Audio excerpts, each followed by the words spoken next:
Okay, guys, I have a question. How do y'all's cats not be biting and scratching y'all? Cats are menace to societies. Like right now, if you didn't know, my nanny has a cat.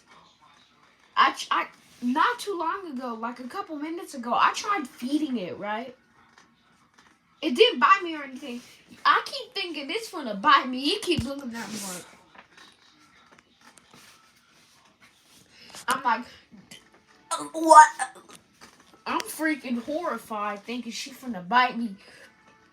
She's in my living room right now. Not too long ago, I tried to feed her like,